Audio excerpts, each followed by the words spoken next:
ऐतिहासिक भोजशाला में नियमित सत्याग्रह में आज हिंदू महासभा के प्रदेश अध्यक्ष जितेंद्र सिंह ठाकुर ने भाग लिया। वो मांग देवी के दर्शन कर पुलिस अधीक्षक मयंक अवस्थी से दर्शनार्थी की सुरक्षा के विषय में चर्चा की। धार की भोजशाला में मंगलवार के चलते सत्याग्रह और हनुमान चालीसा का पाठ हुआ। इसमें बड़ी संख्या में श्रद्धालु शामिल हुए। महिला श्रद्धालुओं में अच्छा खासा उत्साह देखा गया और वे भी बड़ी संख्या में भोजशाला पहुंची। वहीं देवास के पंचमुखी धाम के महंत कृष्ण गोपाल दास महाराज हिंदू महासभा के प्रदेश अध्यक्ष जितेंद्र सिंह ठाकुर भी सत्याग्रह में शामिल हुए और उन्होंने भी भोजशाला के दर्शन कर सत्याग्रह व हनुमान चालीसा का पाठ किया। चर्चा में जितेंद्र सिंह ठाकुर ने कहा कि आगामी 23 जनवरी को बसंत पंचमी के अवसर पर सैकड़ों की संख्या में हिंदू समाज भोजशाला पहुंचे और राजा भोज द्वारा दी गई मां वाग्देवी की ऐतिहासिक विरासत को मुक्त कराने का संकल्प ले। वहीं जितेंद्र सिंह ने धार पुलिस अधीक्षक मयंक अवस्थी से मुलाकात कर भोजशाला में नमाज ना हो, दर्शनार्थियों की सुरक्षा की चिंता जताते हुए निर्विघ्न पूजा कराने की मांग की। धार से श्वेता सोनी की रिपोर्ट बने रही है धार दिग्दर्शन के साथ। माता जी की इच्छा से, सरस्वती मैया की इच्छा से सत्याग्रह में शामिल होने का अवसर मिला, ये हमारा परम सौभाग्य है। और बसंत पंचमी का जो संकल्प है वो सभी ने हाथ खड़े करके, जो हिंदू समाज का जो भक्ति भाव है वो आज आप देख ही रहे हैं। हमारा दृढ़ विश्वास है कि बसंत पंचमी को अखंड सेवा पूजा माता जी की संपन्न होगी। और जिस प्रकार से आज उत्साह दिखा, इससे 10 गुना ज़्यादा उत्साह आपको बसंत पंचमी के दिन दिखेगा माता जी की कृपा से, सरस्वती मैया की कृपा से। तो मानती है कि शुक्रवार हो या कुछ हो, साल में एक दिन यदि हमको पूजा का अधिकार मिल रहा है वहाँ पे, जो कि 12 महीने 24 घंटे मिलना चाहिए। अखंड पूजा उपासना आराधना जिस मंदिर में चलती थी वहाँ पर हमको वर्ष में एक बार मिल रहा है और उसमें भी यदि कोई खंडन होता है तो ये देश के हिंदू समाज के लिए बहुत बड़ा कलंक है। हम तो मानते हैं कि हम तो पूरा करेंगे, बाकी जैसी हमारी इच्छा, जैसी माता जी की इच्छा, जैसी मैया की इच्छा होगी वैसा ही होगा। देखिए, भोजशाला में हमारा आज आने का उद्देश्य ये था हिंदू महासभा की ओर से कि हिंदू समाज पे जो है धोखे से हमेशा लाठीचार्ज होता है। 2016 में हिंदू महासभा ने वो लाठीचार्ज नहीं होने दिया धार के अंदर, क्योंकि हिंदू महासभा ने पूरे देश भर में धरने प्रदर्शन आंदोलन किए थे कि धार भोजशाला में अत्याचार सहन नहीं किया जाएगा। जब भारतीय जनता पार्टी की सरकार पार्षद से लेकर प्रधानमंत्री तक जब भारतीय जनता पार्टी का है तो फिर क्यों हिंदू समाज का धोखा किया जाएगा। भारतीय जनता पार्टी के लोग हमेशा कहते हैं कि भाई हमारी सरकार आएगी तो हम भोजशाला में मूर्ति लाएंगे, भोजशाला का गौरव लौटाएंगे और मुस्लिमों की नमाज बंद करेंगे।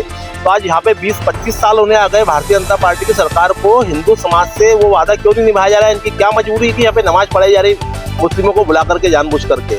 और जब बसंत पंचमी का दिन होता है तो हिंदू समाज को आश्वासन दिया जाता है, विश्वास में लिया जाता है कि यहाँ पर हम पूरे दिन अखंड पूजा करेंगे और अचानक दोपहर में पुलिस प्रशासन आता है, लाठीचार्ज करके हिंदू समाज को बाहर निकालता है और नमाज पढ़ाई जाती है। तो भाई शासन प्रशासन पहले अपनी स्थिति स्पष्ट कर दे कि हम नमाज पढ़ाएंगे तो हिंदू समाज उस हिसाब से तैयार रहे।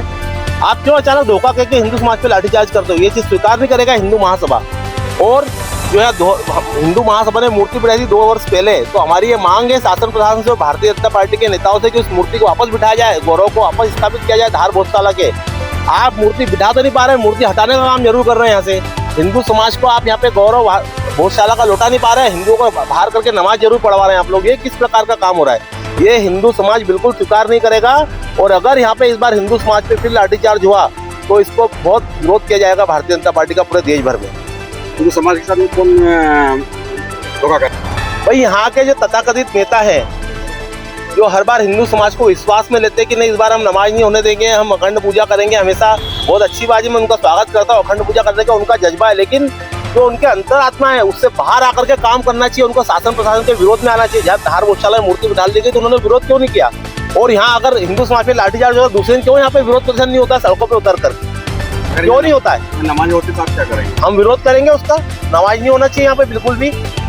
ये हिंदू समाज का स्थान है, नमाज क्यों होने दी जा रही है? जानबूझ के शासन प्रशासन अपनी ताकत के दम पे हिंदू समाज को दबाने का, दमन करने का प्रयास कर रहा है और जानबूझ के नमाज पढ़ाई जा रही है। कोई विषय नहीं, इस विषय को तो मूर्ति जिस दिन हिंदू महासभा ने बिठा ली थी उस दिन समाप्त हो गया था 2 वर्ष पहले विषय है। लेकिन इस विषय को जिंदा रखने के लिए, वोट पाने के लिए, धार भोजशाला के और हिंदू समाज के वोट पाने के लिए इस विषय को जिंदा रखा जा रहा है कि भाई बार बार यहाँ पे हिंदू समाज को जगाया जाए, उत्तेजित किया जाए कि हमारी भोजशाला का गौरव लौटाना है, यहाँ पे मूर्ति बिठाना है।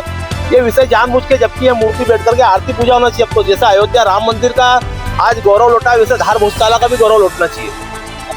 जितेंद्र सिंह ठाकुर, प्रदेश अध्यक्ष अखिल भारत हिंदू महासभा। माता जी की इच्छा से, सरस्वती मैया की इच्छा से सत्याग्रह में शामिल होने का अवसर मिला, ये हमारा परम सौभाग्य है।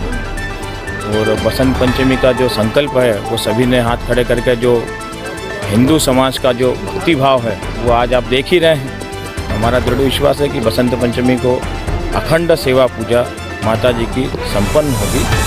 और जिस प्रकार से आज उत्साह दिखा, इससे 10 गुना ज़्यादा उत्साह आपको बसंत पंचमी के दिन दिखेगा माता जी की कृपा से, सरस्वती मैया की कृपा से। तो मानती है कि शुक्रवार हो या कुछ हो, साल में एक दिन यदि हमको पूजा का अधिकार मिल रहा है वहाँ पे, जो कि 12 महीने 24 घंटे मिलना चाहिए। अखंड पूजा उपासना आराधना जिस मंदिर में चलती थी, वहाँ पर हमको वर्ष में एक बार मिल रहा है, और उसमें भी यदि कोई खंडन होता है तो ये देश के हिंदू समाज के लिए बहुत बड़ा कलंक है। हम तो मानते हैं कि हम तो पूरा करेंगे, बाकी जैसी हरी इच्छा, जैसी माता जी की इच्छा, जैसी मैया की इच्छा होगी वैसा ही होगा।